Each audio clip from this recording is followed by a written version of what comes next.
Bonjour à tous. Alors aujourd'hui dans cette vidéo, on va voir comment faire un plan de travail pour un mémoire. Alors en définitive, faire un plan de travail pour un mémoire, c'est en quelque sorte faire un brouillon, faire un plan détaillé. Alors ça va être un document de base qui va reprendre les fondamentaux du mémoire. Alors qu'est-ce que c'est les fondamentaux du mémoire? Je vous le rappelle, ça va être la problématique dans un premier temps, avec éventuellement le thème du mémoire, les hypothèses de recherche, c'est-à-dire les réponses supposées à cette problématique de départ, qui va poser tout le fil conducteur du mémoire, la méthodologie pour la partie empirique, c'est-à-dire comment vous allez vous y prendre pour récolter les observations de terrain. Est-ce que vous allez faire une analyse quantitative, qualitative, un questionnaire ou un guide d'entretien? Est-ce que vous allez faire une étude de cas? Est-ce que vous allez faire des observations sur des patients, par exemple, si vous êtes dans une discipline médicale, etc., etc. Donc c'est ça la méthodologie de la partie empirique qui va concerner donc spécifiquement la partie empirique de votre mémoire. Et enfin, le plan très détaillé du mémoire. J'insiste sur le trait parce que ça vise à poser dès le départ tout le contenu du mémoire, enfin tout le contenu, les grandes lignes, les principales, les principaux titres, sous-titres, pour savoir exactement ce que vous allez aborder et qu'il n'y ait pas d'inconnus ou de questions sur l'orientation, sur le cap, une fois que vous serez déjà en train de rédiger. Puisque si vous vous posez cette question-là, c'est que vous risquez de réécrire ce que vous avez écrit précédemment. Donc avant de rédiger la première page, on pose un plan très précis avec les titres, des parties et des sous-parties.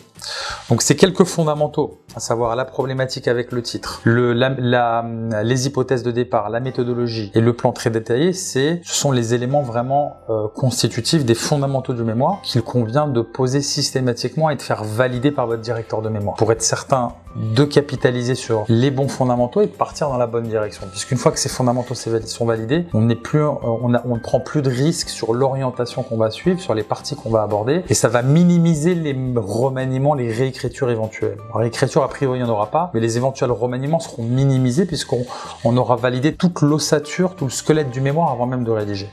Et c'est ça vraiment le plan de travail qu'il faut poser en amont de la rédaction. Enfin, faire un plan de travail pour un mémoire, c'est non seulement valider les fondamentaux du mémoire, à savoir l'axe sur lequel vous allez travailler, mais c'est également valider un planning, puisque sans date, on n'a pas véritablement de plan de travail. Un plan de travail, ça va s'inscrire dans la durée et avec, on va dire, un horizon temporel, avec des dates intermédiaires pour les différentes parties, les différentes sous-parties. Vous avez une date limite qui est fixée par l'école, cette date limite, elle est ferme. Enfin ferme, elle est fixée, elle est non négociable, c'est un objectif temporel qui vous est imposé et il va falloir s'organiser en conséquence. Et pour s'organiser en conséquence, il va falloir définir ce planning de rédaction avec des dates intermédiaires. Et je vous invite, comme j'ai dû l'aborder dans différentes vidéos, de vous laisser des délais beaucoup plus courts que ceux dont vous aurez pu bénéficier parce que ça va vous permettre d'être plus efficace. Le fait de travailler sur des délais plus courts ce qu'on appelle la loi de Parkinson. Donc ça va vous permettre d'être plus productif qu'en travaillant sur des délais beaucoup plus longs où vous serez un petit peu plus ramolli entre guillemets, un peu moins efficace. Vous allez faire traîner un petit peu les choses, procrastiner un petit peu.